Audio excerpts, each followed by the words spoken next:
นั่นว่าคอยค้านอยู่แล้วน่ะมันทุกข์เด่นว่าเพื่อนก็มีเขากินก็บ่มีว่า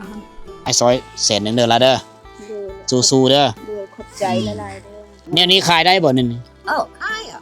น่ะเจิ้งเต้นน้ำปลาแน่แม่ดอดๆอ๋อแกงบอนน่ะนี่อาหาร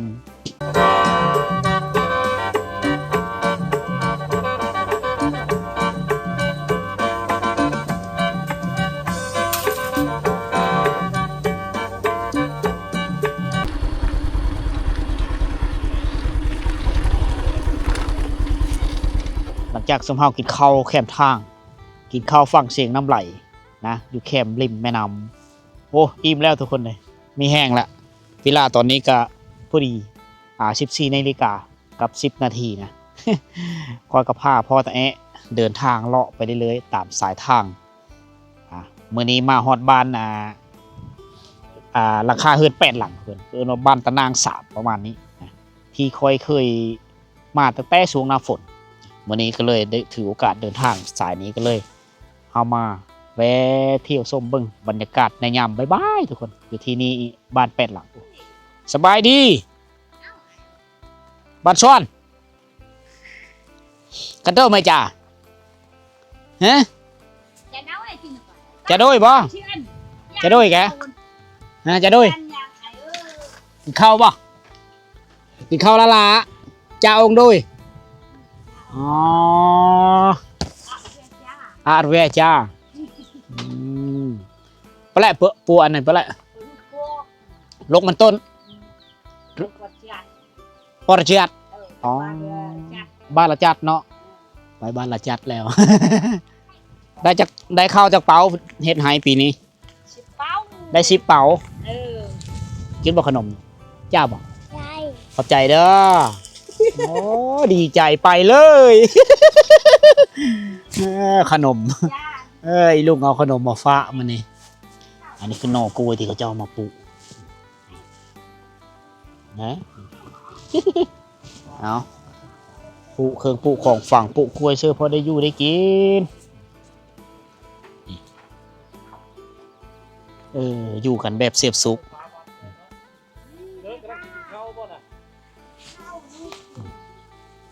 เปิดกระเบิ่งจานเราเทมไม่ได้เจ้าอันนี้คือผักกาดบัตรสเปยเขาเจ้าเอิญนี่ปูมาโถพร้อมพุ่นเหลาเขาอันนี้เหลาเขาเนาะอันนี้คือเหลาเขาเลี้ยงเป็ดเลี้ยงไก่อยู่นี่เขาเจ้าปูมาโกยนี่โกยงาวเขาเอิญก็พอได้อยู่ได้กินแอมบอกไงแอมบอกเนื้อปลาจาเอ็นนะบัดส่วนเอาพอห้างเมียปะแล้วน้องเอ้ยพอหางไม่ปลาแล้วเอาพวกเจ้าให้คนมุดคอยเมื่อมุดเพื่อนพ่อแม่เมียเฮาคือเอามือแม่เฮาเมียเฮาเมื่อมุดตัวเขาอยู่ไปเที่ยวตัวคือบ่อไว้เอาไว้ช่างเพื่อนเฮาตั้งเพื่อนนี่ก็เมียเฮามางหมดบ่แพ้มีซ้ำบ่แพ้เมียโอ้ยเขากินบ่มีธรรมดามันเสือตัวเอาเบิดแหละสังกะสีเคืองเฮินเล่าไปอยู่น้ำเฮือเล่าเมื่อธรรมดาไปอยู่เฮินนู่นนี่นะเฮาเพชรงานมีเงินชื่อเขากินได้บอกว่าตอนเมย์จะเอาเมื่อเขาจะบอกเอาไว้เลยสังกะสีให้น้องบอกให้มันแหละก็แล้วแหละเมียเฮาคอนะเมียเฮาคอ10 แผ่นเมียเฮาไปให้นั่นไม่เฮาตัดเฮาให้อายคนนี้ตัวอยู่เชื่อเด่นอยู่ลำน้องอยู่เฮินเก่าเด้อยู่หลังเก่าวิถีชีวิตหน่อยเนาะเป็นพอหางแล้วบ้านเนี่ยเป็นพอหางลูกก็เมื่อน้ำเล่าเบิดบอกเมื่อน้ำเมียคนไปอยู่กับพ่อยเขาบ่มีเฮาให้กินเด้เขากินเขาบ่มีแล้วก็กลับเมื่ออยู่เฮินหลังเมื่อน้ำพ่อน้ำแม่เราเมื่อเป็นแม่หางอยู่พุ่นเนาะไม่แม่นขายเล่าเลยว่ายักษ์ป่านนี่บ่จักแล้วบ่จักเจ้าก็บ่ได้ไปเคอแล้วเลยบ่เขาอยากไปเมียเขาบ่มักข่อยก็ย่าเมียบ่มักย่าเนาะนะอยู่ผู้เดียวเอาอยู่ผู้เดียวเขามาสบายอยู่กับน้องเขาบ่อยากอยู่เลยอยู่กับน้องเฮาขี้ขาดพอห่างขี้ขาดเฮ็ดงานเนาะน้องค่อยทางให้ค่อย ช่วยน้องกระทึกทำคล้ายๆเรื่องผู้เดียว อ๋อ เฮารอเงิน10,000เฮาไปเล่นประชาไม่ห้าง โอ้ไปหาแม่ใหม่อีก หาไม่เอ้ย เป็นผู้ชายโสดมันต้องนั้นๆแล้วบัดนี่ นี่ยาชูบกูวีโอ้ย ลกมันต้นบ่ บ่มันต้นเขาบ่ได้เฮ็ดผู้เดียวเขาเว้าแจ้งแล้วนะ ผู้เดียวบ่ได้เฮ็ดแล้วเนาะมีแต่หา เขา มีแต่หาเครื่องหาของมาขายพอได้ยาสูบ นี่ก็ยาก็ชุบยาใบนี่ ดีแล้วมันบ่เปิงหลังจากคอยกับแม่บุญธรรมคอยอยู่สหรัฐอเมริกานะสูงนึงน่ะเห็นเราย้ายมาแต่พูดแล้วตะคิดบ้านหน้าบ้านเพลบุเชียงโฮมมาอยู่ในนี้แหละเฮิรนอยู่ก็ไม่มีเป็นปุกตูบอยู่แม่บุญธรรมคอยเห็นก็เลยฝากเงินมาเฮอแล้วก็ซื้อสังกะสีตัดไม้เฮ็ดเฮิรนจุดเหลวนะเฮิรนพอดามพอดีแหละทุกคนนะเฮิรนซ้ำเฮิรนเขาเจ้าเลยละเมิดบ้านเขาเจ้าแล้วเฮิรน8 หลังอ้ายน้องเขาซอยกันตกมาระยะหนึ่งพิษเดี่ยวเลี้ยวกันบุเล่นเล่อบุเมื่ออยู่เฮิรนหลังก็เลยเคืองของที่สุมเฮาเอามาซอยเลยนะก็ฮุบเมื่อเลยอันนี้ข้อกันไม่เยอะว้าพื้นทุกคนเลยอันนี้ละการซอยเลยข้อจังไปแต่ละบอลละข้อจะเบิ่งบอลเลยสำคัญนะลีรอข้อจังเอาเฮอนะมันเป็นบทเทศทุกคนนะผู้ซอยกับ ถือว่าได้บุญก็มีฮอดชิเลอร์ซ้ำทุกคนนะครับทุกครอบครัวเขาจะแตกแยกไปก่อนถือว่าเฮาซอยได้ชำนั้นแต่ครั้งต่อไปเนี่ยมีได้แล้วนะเฮาสิไม่ได้เฮาสิโจเฮาสิหยุดการซอยเลยเพราะว่ามันมียืนยงทุกคนเฮาสิซอยแต่ครอบครัวที่ว่ามีความยืนยงนะมีความมั่นคงเราถึงเบิ่งนะเบิ่งดูกกโกยกกอ้อยเขาเจ้าเต็มแถวนี้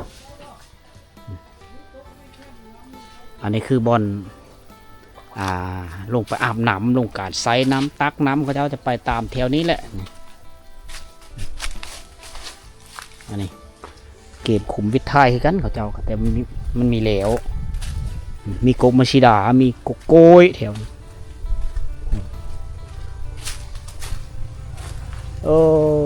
คักธรรมชาติงามบ้านเจ้าเนาะเนาะซักเครื่องซักของอยู่ที่เลยแล้วเนาะว่าปัวคนอาบปนายเนี่ยนี่บ่อนอาบน้ำบ่อนซักเครื่องเวลายามฝนมันน้ำก็จะไหลแห้งถ่าธาตุมันแหละฟังเสียงน้ำตกน้ำไหลจากมันผัดแกงผัดโงนหินตัวนี้แหละการใช้วิถีชีวิตอยู่ในชนบทมันก็สะดวกสบายอีนี่อย่างหนึ่งแต่มันก็ยุ่งยากไปอีกอย่างหนึ่งสิ่งที่ยุ่งยากคือมันมีสัญญาณโทรศัพท์แล้วก็มีไฟฟ้าใสสิ่งที่อำนวยความสะดวกในการดำรงชีวิตของเขาเจ้าคือมีแม่น้ำสายนี้รอเลี้ยงชีวิตของเขาเจ้าอยู่ใน8 ครอบครัว8 หลังคาเฮือนนี้นะอาศัยการหาหอยอาศัยการหาปลาเก็บผักฮักนอหาเก็บผักกูดตามลำแม่น้ำมาเสือเบ็ดเสือมองไปอันนั้นคือสิ่งที่อำนวยความสะดวกแก่ชาวบ้านนะนี่เด้อันนี้จะเป็นผักกูดเขาเจ้ามาอยู่ที่นี่นี่จะมีเนื้อที่ทำการผลิตนี่หลายถ้าว่าเขาเจ้าย้ายไปอยู่บ้านตะนางที่ใหญ่นี่ก็เนื้อที่ทำการผลิตน้อยฉะนั้นเขาเจ้าก็เลยโซนอายโซนน้องมานำผ้าครอบโคมาปุ๊บเฮิรนหลังน้อยอยู่ผีแล้วก็หลายหลังอายน้องย้ายออกมานำกันก็เลยกลายเป็นบ้านน้อยแห่งหนึ่งอยู่ในเขตชนบททุกคนนะเขาเอาบ้านตะนาง3นี่ได้เจ้าก็มากับปุ๊มันต้นผู้โกยอยู่นี่แหละถือว่าไม่มีไฟฟ้าใช้กระยามันแต่เขาเจ้ามีเนื้อที่ผู้โกยปูมันต้นเขาเจ้าก็หาเครื่องป้าของดงมาขายตามฤดูกาลนะบ้านเฮิรนครับสะอาดงามตาดีได้เป็นวิถีชีวิตที่เสพสุขเป็นวิถีชีวิตที่เรียบง่ายหมอน้อยไปทางไหนเลยไปทางเลยก็บ่ฮู้นะมันก็หนีไปแล้วอ๋อหนีไปแล้วไปหาเงินบ่เราไปน้องก็บ่ฮู้เด้หั่นเราบอกเลยหั่นไปเฮิงแล้วบ่ได้3 เดือนแล้วเราไปน้องก็บ่ฮู้ตอนเราไปหั่นเด้น้องก็ไปเฮือนพี่น้องของน้องเด้หั่นแล้วก็บอกน้องหั่นเด้ติดต่อบ่ได้เลยเดี๋ยวนี้ติดต่อเราบ่ได้ต ตอนหันเราไปหันเด่นเราบอกพ่อค่อยว่าหันไปเอาเงินนั้นว่าแล้วพ่อว่าหันเอาเงินเมื่อไหวเด้อว่านํเรานี่ลูกค่อยตอนเราไปหันลูกอีนี่ ลูกเล่านี่เนาะ ตอนเราไปหันลูกค่อยยังนั่ง เขาคิดแล้วเรื่องนึงเราเคยน้ำตาก็ออกเราทรมานเกิน ยังจะคนรู้นำเจ้าทั้งสอง สอง โอ้ย เบิ่งแม่ตอนเราไปหันเราว่าน้ำพรเจ้าก็เอาหลานจนนึงดูพอเอ้ยเขาไปเอาเงินเข้าพักอันละ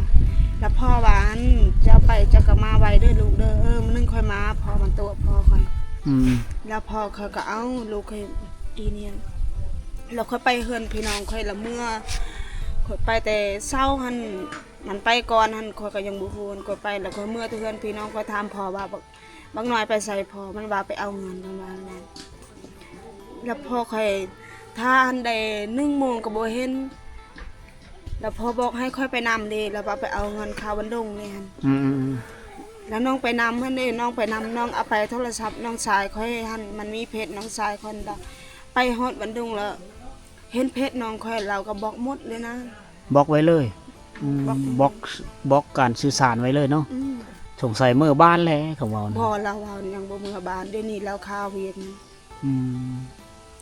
พอเราก็บ่ฮู้เราเมื่อเด้หั่นเราก็บ่ฮู้หั่น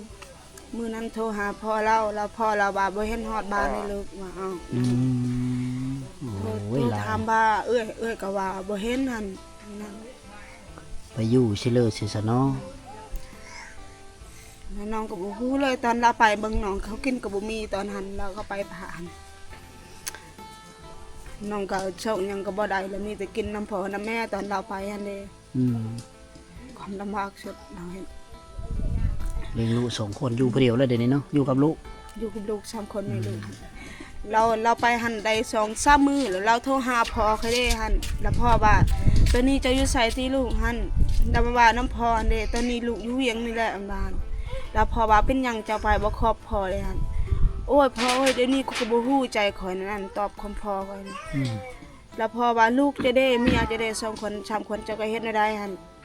นะว่าเรื่องเมียเด้อว่าหั่นเดี๋ยวนี้ข่อยบ่ฮักแล้วหั่นมันว่า โอ้แนวนั้นก็เป็นโอ้ยลาเอ้ย แล้วเราว่าหั่นให้เมียข่อยเมื่อเฮือนเจ้าเลยว่าข่อยได้เงินได้คำข่อยเมื่อให้ลูกข่อยได้บ่หั่นแล้วพ่อว่าบ่ได้หั่นเดี๋ยวดีเจ้าก็ปะลูกข่อยแล้วก็ยังเจ้าว่าเอาเมื่อเงินเมื่อคำก็บ่ได้เฮ็ดพวกข่อยเด้โอ้ว่ากฎหมายบ่ได้หั่นเพราะว่าก็แม่นแท้คงว่าเรื่องเจ้าพวกเจ้าหั่นเด้แต่เฮ็ดพวกพ่อเนี่ยบ่ได้หั่นนั่นว่าข่อยค้านอยู่แล้วน่ะมันทุกข์เด้ว่าเพื่อนก็มีเขากินก็บ่มีว่าหั่นว่าอย่างนั้นเด้อว่าตรงๆเด้อน้องๆลำมื้อใดหั่นลำได้2-3 มื้อนี่แล้วมันโชคเพจของน้องเด้มันทักหานะน้องหั่นแล้วน้องบ่ฮู้ว่าลาวทักอันนี้น้องก็ฮับอันน้องถามว่าเจ้าบรรไพอันนี้มันก็บอกชื่อบอกหยังถ้าแล้วมันเปิดกล้องหั่นให้น้องเบิ่งหั่นมันว่าตัวนี้น่ะค่อยแหละหั่นสิว่าเจ้าได้บักหน่อยแม่นค่อยเขาว่าเจ้าไปแท้ข่อยยังเมื่อบ้านเด้ว่ายังเมื่อไปหาเจ้าบ่มีเงินว่าจังซั่นเด้แล้วน้องว่าเป็นหยังแต่ตอนเจ้าไปเจ้าบอกน้องเด้เดี๋ยวนี้ว่าอยากเมื่อบ้านบ่มีเงินมีคำน้องก็บ่ฮู้นำเจ้าแล้วหั่นเดี๋ยวนี้ข่อยก็บ่สนใจแล้วหั่นน้องก็ว่านั่นมันก็ขอเงินน้องหั่นว่าพระไงก็ให้ดูข่อยอยากเมื่อบ้านแล้วน้องว่ามีเงินแต่ใส่เด้เลี้ยงลูก2 คนเนาะ แม่นความเจ้า แล้วขอเงินนั่นเด้ตอนไปว่าไปซอกเงินไปซอกคำเมียบ่หั่นนึงส่งมาว่าสิอยากเมื่อบ้านบ่หั่นเดี๋ยวนี้ข่อยอยากเมื่อบ้านไปเยี่ยมยามพ่อแม่แล้วบ่มีเงินกลับที่น้องก็พักอยู่คันน้องมีเนาะเดี๋ยวนี้แล้วน้องบ่มีหรือน้องมีแล้วน้องค้านพักแล้วเราบ่มักเด้เราตัวเด้หั่นเฮาหมู่จักใจแล้วเราไปเดี๋ยวนี้เนาะดีแล้วเจ้าที่ไม่ได้ส่งเงินไปให้เราค่าว่าเรายังขึ้นฮอดครอบครัวเรายังสิหาทางมาเองเอาแบบนั้นเอาแม่นเลยหั่นเฮาก็เลี้ยงลูกไปเฮาก็มีภาระหลายแล้วลูก2 คนผู้นี้ยังกินนมอยู่บ่นี่ยังกินนมกินนมแม่ชื่อในถามผู้ชายบ่ผู้หญิงอันชื่อตามนนั่นเด้ตามนโอ้นั่งตามนผู้เอ้ยเด้นอนเฮือนพ่อเฒ่ามันเด้ผู้เอ้ยเบิ่งเราตอนหันเบิ่งแม่น้องความลำบากสงสารลูกแน่หันลูกผู้ชายหั่นเด้มันก็ฮู้พอมันแล้วเนาะมันก็ซอกตลอดหมอใหญ่มาฮู้แล้ว มันก็ชอกพ่อมันตลอดนั่นเด้ตอนใดมีแต่ถามความพ่อหันเฮ็ดหยังก็ถามพ่อหันเด้แล้วน้องว่าหันเด้น้ำดาวโอ้พ่อเจะตายไปแล้วลูกเอ้ยหันมันบ่แล้วพ่อเคยเมื่อบ้านมันบ้านน้องหันน้องก็หายทุกมื้อน้ำดาวหันตอนหัน ตอนนี้เริ่มทำใจได้แล้วเนาะอ้ายไม่ได้มาหึงกาประมาณ4-5 เดือนแล้วอ้ายไม่ได้มาตอนนั้นน่ะยังเห็นอยู่เท่าน้อยน้องชายบ้านเกิดเมืองนอนเราก็คืออยู่เมืองง่อยแขวงหลวงเขาบากทุกคนเลยแต่ว่าตอนนี้นี่หนีจากครอบครัวไปมีหูว่าอยู่ซิเลยนะเมื่อบ้านก็มีฮอดบ้านทางครอบครัวก็ติดต่อหาพ่อปู่แม่ย่าอยู่หลวงเขาบางก็ว่ามีเห็นมีท่านฮอดเฮินแล้วก็จะไปค้างไปหาเงินหาค่ำอยู่แถวเลยกระปะลุ2 คนนี้ไว้คือเม่เป็นภาระของผู้หญิงนี่แหละบัดโอ้ยมาเห็นไอ้ตนสงสารทุกคนเลยสู้ชีวิตไปเราเบิ่งแม่ตอนมื้อนั้นน่ะมันได้โทรหาน้องหั่นว่าน้องถามว่ามันบ่ได้อยู่แล้วมันว่ามันด่าแท้ด่าว่ามื้อนั้นหั่นเป็นหยังเจ้าว่าไปซอกเงินซอกคำแล้วยังเจ้าขอเงินแต่เมียเจ้าเด้นั่นว่าโอ้ค่อยได้นี่แล้วเขาบ่ได้ซอกหยังแล้วมันว่าหั่นไปใส่บ่ได้แล้วเดี๋ยวนี้นะจะกลับบ้านชุดทำแล้วน้องว่าโอ้ยยากสุดนะขอเงินเอ่ยเราด่าเราหั่นว่าโอ้ยลูกมีแล้วค่อยบ่พักให้เจ้าแล้วว่าหั่นเจ้าก็ตัวเมียเจ้ามันตลอดนะว่าเจ้าพักให้ค่อยดูได้2-3 แสนค่อยก็สิกลับบ้านแล้วถามแท้หั่นได้2 มื้อน้องโทรเราโทรหาน้องนะน้องบ่ได้โทรหาเราหั่นแล้วว่าตอนนี้จะอยู่ไสแท้จะก็บอกค่อยได้เห็นว่าเดี๋ยวนี้น่ะเขาอยู่ติดแข้งลาวแล้วล่ะว่าหั่นเราบ่อยู่เลยเวียงแล้วว่าหั่นค่อยกลับบ้านเราบ่มีเงินให้มานั่นพี่น้องเราติดต่อเราบ่ได้หมดนะหั่นเราก็บ่ได้หมดเราปิดการสื่อสารเนาะปิดการสื่อสารพี่น้องเราด่าเราเด้พระใดก็ด่าโอ้ได้ลูก2 คนแล้วพระใดก็ดีใจหมดไอ้ตนสงสารลูกดีกว่าเห็นว่าก็ได้เราเฮ็ดในนั้นน้องก็ไปสั่งสิเว้าหั่นแหละหั่นอันนี้ละเคินว่าฮู้จักหน้ามีฮู้จักเจอเขาเนาะจักย่ามเลยเขาสิไปจักย่ามเลยเขาสิอยู่เฮาได้มื้อเลยย่ามค่ำคือพาลูกนอนที่แหละกินอยู่ปะเฮ็ดกินน้ำพ่อพุ่นบ่ละน้องเฮ็ดกินผู้เดียวพี่น้องความหลายหั่นแล้วเขาก็เฮ็ดกินผู้เดียวลาวหั่นในนั้นเขาก็บ่อยากอยู่นำลาวหั่นเด้หั่นเฮ็ดกินผู้เดียว2 คนแม่ลูกหั่นเจ้าก็เฮ็ดกินเองหากินเองมีแต่ย่ามจะไปเวะเลยปะลูกไว้นะแม่โดยละมื้อนี้บ่สิหอมกับทีมงานได้เดินทางมาที่บ้านตะนางกับบ้านตะนาง3กับบ้านนี้เพียงแต่ 7-8 หลังคาเฮือนในมือก่อนๆหลายๆวิดีโอที่บ่สิหอมมาก็นับแต่ผู้และซอยเหลือครอบครัวพอเลยแล้วก็น้องสายแล้วอันนี้นะก็เป็นอยู่2-3 ครอบครัวแล้วก็ผ่านมาก็เห็นเท่าน้อยชื่อเราเท่าน้อยเนาะโหจังเนาะเท่าเนาะจิตเนาะจิตซื้อเราเท้าจิตนะส่วนหลายก็เอิ้นเท้าน้อยการหลายๆคนก็น่าจะเห็นนะบ้านเกิดเมืองนอนของเราจะพูดนะอยู่ที่ซื้อบ้านนี่มีฮู้จักดอกฮู้แต่ว่าอยู่เมืองง่อยแขวงหลวงพ่อบางนะมาหาเงินหาค่ำอยู่เมืองเซโปนทุกคนเลยกกป่าจะเห็นเป็นอันนี้มาหาเงินหาค่ำอยู่เซโปนแล้วก็เลยมาเจอกับน้องสาวคนนี้ก็เลยได้มักฮักกันแล้วก็สร้างครอบครัวอยู่นี่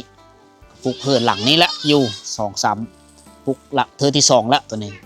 แล้วก็พ่อของเราเนี่ยก็เป็นอ้ายกกเป็นเจ้ากกตัวเราของบ้านนั่นแหละนะ3-4ไอ้น้องเขาจะอยู่ในนี้มีแต่พี่น้องเดียวกันนะแต่ตกมาเยอะๆนึงก็ประมาณ 3-4 เดือนก่อนนี่ค่อยมาเมื่อนี้มีเห็นโผล่แล้วมาก็เลยถามน้องเพื่อนว่าโผล่มีอยู่แล้วคือเราฟังเลยนะเดี๋ยวนี้เลี้ยงลูกหับภาระลูก2 คนลูกผู้กกเนี่ยอายุจักปีแล้ว2 ปีปลายผู้กกผู้นี้มัน9 เดือนท่านฮอดปีซ้ำทุกคนเลยเอาเยอะไปก็ไม่ได้ลำไม่ได้ล่าพอเท่าแม่เท่าเลยถือว่าเดินทางไปหันไปนี่ว่าไปเวก็เด้อนี่แม่นไปเลยนะตอนนี้ก็ไม่ได้กลับมาหาลูกหาเมติดครอบครัวนึกติดต่อหาแล้วก็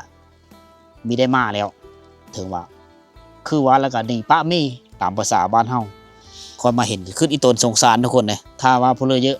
ซับฟอร์ดน้องสาวเฮานะที่อยู่นี่แล้วก็ยินดีติดต่อมาหาพอสิหอมได้เฮาก็สินำเอาวัตถุปัจจัยไปมาเฮอน้องเพิ่นแหละคือมาเห็นแล้วอีตนหลานน้อยอันนี้9 เดือนต้องได้อภัพพอแล้วพอไปทางไม่แล้ว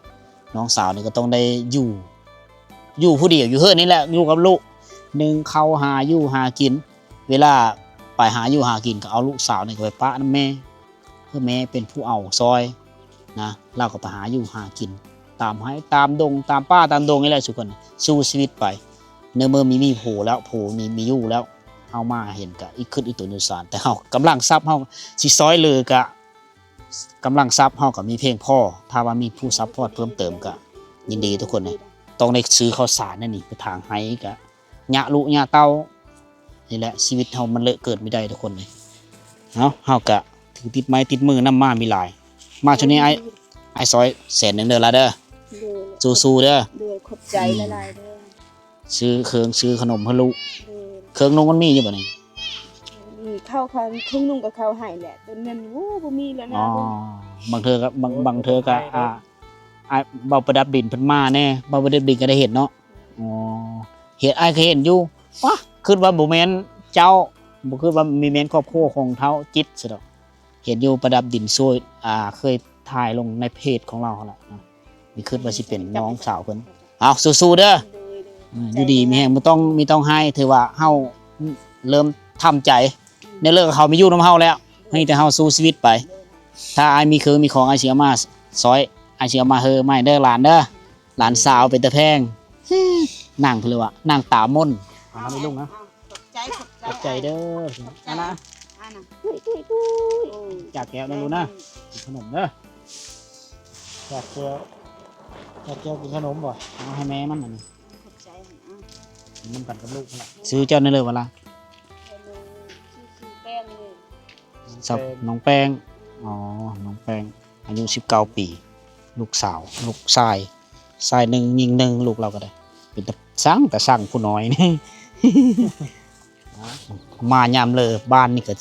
จะเสพสุขมันจะเงียบสงบดีนะกายว่าเงียบกายไปเลยจนนุ่มหลวงเขาบางก็จนเมื่อปะ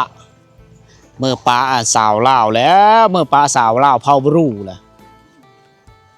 เหินในเลยเป็นอยู่นี้เหินพอเลยนี่อันนี้เพิ่นเม่เมื่อปะนี่แม่บ่เฮ้ยตัวเพิ่นเม่เมื่อปะเนาะตอนนี้เรามาอยู่นี่คือเก่าสั่งยังลาเวียสั่งยังเอ้ยนี่อยู่นี่คือเก่านอนก็นอนผู้เดียวบัดนี้ฮะคือแย่ประนำคืออ๋อโธ่นอนผู้เดียวอยู่นี่พาแพ้เล่ามือหมดเลยเฮามาเฮอเนาะสาดเก่ามืออ๋ออันตาน่ะอันฮอดจู้อ๋ออันนี้เมียงอันฮอนไทยมันก็มีคักมีแน่ธรรมดามันปะหางกับแบ่งกันคนละครึ่งยังใครอยู่อันนี้บ่แบ่งให้เจ้าเลยเนาะกกปลายสาเหตุมีฮู้จักเนาะจักมันมือยังมันบ่อยากอยู่นี่อยู่เราบ่อยากอยู่บ่อยากอยู่อยากมือเจ้าเราบ่อยากมือเฮาอยากอยู่นำเมียคอยอยู่บ้านนาแล้วเมียคอยบ่อยากให้อยู่บ่อยากให้อยู่นำอยู่ฮะนี่เฮาไปชู้เฮาคนทุกคนยากแอ๋อแม่อยากให้มืออยู่นำกันอยู่พุ่น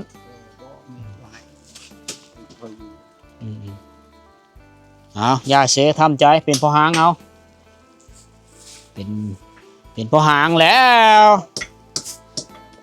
พี่นุ่งมือจิตเงินปลามือจิตเงินอ๋อจะจ้องตัวบ่อยนึกมอแหละกันแต่ไหนเจ๊ก่อนเที่ยงตรงไหนได้ไม่ยาวเที่ยงไหนละเมื่อจะดูก่อนฮัมแต่ละยูเตะหนวดเบะแหละเฮือนหลังนี้ก็ค่อยเอาสังกะสีมาเฮ้เต็มเลยกันไหนมันตั้งเก่งปลอดบนเตะตาบ่ได้เป๊ะแล้วเนาะเนี่ยนี่ขายได้บ่นี่ขายน่ะเจิ้งเต้นน้ำปลาแน่ๆไอ้น่ะบุญกำมันต้องกลมๆมื้อนี้ขายได้เนาะนี่กี่มุกโลมาแล้วเนาะเจิ้งโลนึง 10,000 15,000ดอกบอยก่อนพี่หมดเป่านี่เพื่อสิได้โลนึง2 โลมันจ้างก็โยมาแกล้งบ่หาบ่ขมั่งเนาะก่อนแต่เบิ่นจวยบ่ขมั่งดังก็จวยเด้อเอ็ดก็มีหาก็มีได้อันขายนี่ต้องเอามากระบกมาขายหนังปอกๆกันเลยหมดมือหมดเว้นเพื่อสิได้โลนึงพี่เลยเด้อยู่นี่ก่อนแล้วแม่ตัวไหนแม่ดอนแกงบอนนี่อาหารเพิ่นพุ่นเฮินนี่แม่พุ่นเฮินเพิ่นนอนนี่พุ่น เรานอนในพุ่นได้ไม่เท่าได้โอ้เอามาแล้วก็เยี่ยมยามถามข้าวเบิ่งทุกคนเก่าเฮิรนเพิ่นตั้งอยู่นี่เฮิรนเก่าเด้เอาสังกะสีมาเฮอแต่ไม่มีฝาแอมเอาย้อนเงินค้ำย้อนทุนห้อนมีเพียงพ่อเลยทุกคนมีเอามือมันเนาะ เอาไม่เป็นไรข้าวพันไม่ใช่รู้เอาอุ้มโง่เอ็ดแล้วไปครับ ใหญ่เพื่อแม่ชาวพันเพื่อพอเลยชาวพันแล้วมีแบ่งกันเล็กๆน้อยๆเข้ากับมีลายได้เข้ากันนี่ตัวละปลามีมือเฮือหลังเห็นตำเองมีมือเฮือหลัง เอาก็มั่งเอาบ่ได้ตำเฮาอยากกินเนาะมั่งก็นี่เนาะว่าเอาบ่ได้ตำข้าวเฮาอยากกินข้าว ชนลายผมก็เห็นเนี่ยใช่ตามเข้านี่ทุกคน ตำข้าว คือเดือดเลยเนาะ เขาหายได้นี่ เขาให้นี่เขาปลูกเองนี่นี่ หอมเลยเนาะ การใช้ชีวิตอยู่ชนบทเมมือป้าตำเข้าเองนึ่งกินเองหากินเองลูกเจ้าจะคนกับลูก ลูกช่องคน 2 คนเมื่อนั้นเมมด มีหมดลูกเปิดเขาให้กินข้าวมี บัดเท้าจิตเป็นลูก2 คนป้าน่ะเมมดโอ้นพระเอกมาแล้ว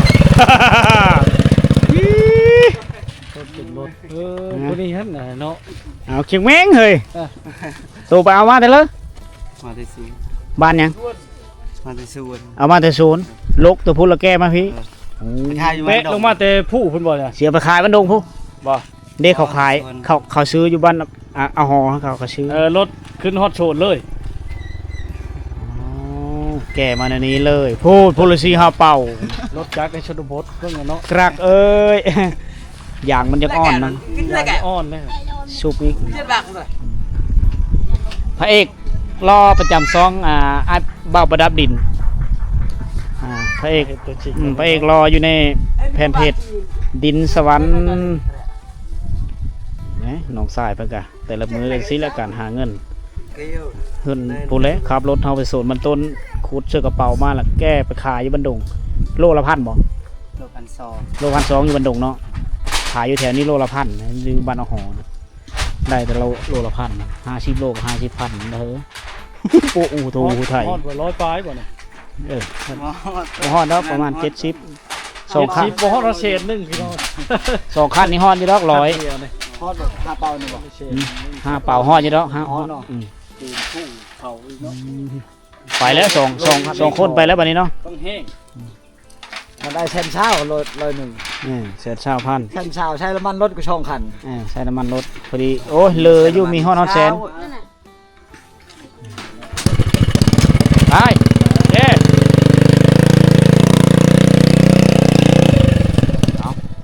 มื้อนี้เป็นมื้อที่ มาเที่ยวเบิ่งมาส้มเบิ่งบ้านเฮิรน8 หลังบ้านพอเลยนะบ้านเท้าน้อยคนมาแต่ลงเขาบางพอแหละหนุ่มรอมันจะดงบางมาหาเงินอยู่เขตเมืองเซโปนมาเจอกับน้องสาวก็เลยใช้ชีวิตอยู่นำกันหลายปีเติมได้ลูก2 คนตอนนี้เปิดอาลาดเดี๋ยวนี้มีได้มาเลยนะก็เลยป้าภาระเฮอผู้เป็นแม่เลี้ยงอยู่ผู้เดียวนะเขาก็มีแต่100,000เยอะซื้อน้ำมันรถไปได้เยอะซื้อกินได้ทุกคนเลยบีแบงก็เล่า100,000เอาถ้าเพื่อเลยจะเพิ่มเติมก็โอนมาทุกคนนะถ้าว่าขึ้นอีตนสงสารนะเพื่อมีอีตนแล้วก็แล้วไปนะสำหรับคอยสืบมาเห็นเลยมีความมีตนน้องเพิ่นทั้งเว้าทั้งให้ทุกคนเอาสำหรับเรื่องเรามื้อนี้บ้านนี่ก็ถือว่าแตกแยกไปหลายครอบครัวเติบพอเลยกับเมฮุกเคิงฮุกคองเมื่อปุ๊บเมื่อบ้านเมื่อเฮิรนหลังเมื่ออยู่น้ำพอน้ำเมผู้นึงคนไปเฮาในเมืองเรื่องเราทุกคนเลยมันปราศจากไม่ได้มันลิเลงไม่ได้ทุกคนมันคือกฎเกณฑ์ของชีวิตนะเอาสำหรับวิดีโอนี้ก็ไม่มีเพื่อหลายทุกคนเลยสำหรับการเดินทางวันนี้มาโจอยู่ที่บ้านตะนาง3นี่แหละเอาพบกันใหม่ในวิดีโอต่อไปเด้อ